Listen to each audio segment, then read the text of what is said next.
Faut que je vous raconte un truc. Juju est rentrée de vacances. The Muse is back. J'arrive donc à l'agence et après avoir demandé à Manoa, notre deuxième stagiaire, de me faire couler un café, je cours à son bureau pour qu'il me raconte ses vacances en Norvège. Je le trouve à partager ses photos avec Bricky et je me joins donc à eux en cours de route. Comme d'habitude, ces clichés sont sublimes. En même temps, Juju n'est pas notre directeur artistique pour rien. Mais très vite, je trouve certaines photos étranges. Entre les successions de fjords et autres paysages sublimes apparaissent tour à tour un cliché de Juju prenant le thé dans un sauna avec le roi, un autre de lui jouant aux échecs près d'un lac avec Magnus Carlsen, le champion du monde en titre de la discipline, ou encore Jujule qui conseille Eva Jolie dans le choix de la nouvelle couleur de ses lunettes chez un petit opticien de village du nord du pays. J'observe Bricky qui ne sourcille pas, je patiente silencieuse devant un troupeau de rennes, mais quand je le découvre en plein cours de peinture avec Edward Munch, là c'en est trop. Le créateur du fameux cri étant décédé depuis le 23 janvier 1944, cette photo est un montage, il n'y a plus de doute. Et personne ne voit rien. Je ne peux m'empêcher d'interrompre la projection en demandant à Jujule de venir se refaire couler un café avec moi. Idée impromptue mais efficace pour l'isoler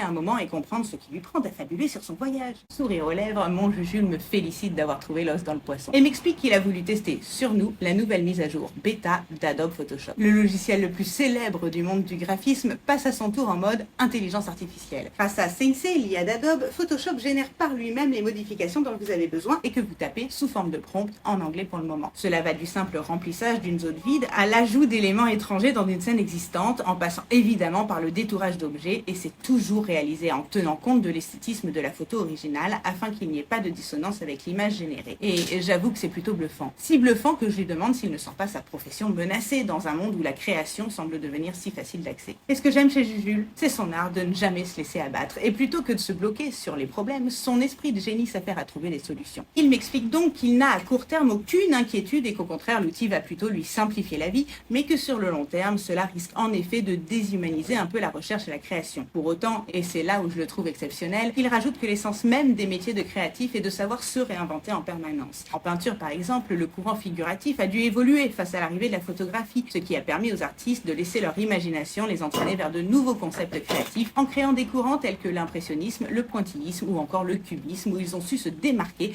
pour apporter ce que la photographie ne pouvait pas offrir. De la même manière, les graphistes sauront faire face à ces nouveaux outils et contrairement à ce que l'on pourrait penser, les IA et algorithmes qui irrémédiablement tendent vers une convergence des idées et uniformisent la création permettront aux professionnels de se démasquer encore plus facilement face à une esthétique trop superficielle et unifiée. Il conclura donc que le défi réside dans le fait de savoir évoluer pour faire de ces progrès des outils plutôt que des menaces, car en effet, s'ils permettent de faciliter la réalisation des idées et donc d'aller plus loin dans les dites idées, il n'en reste pas moins que sans idées, on ne va toujours nulle part.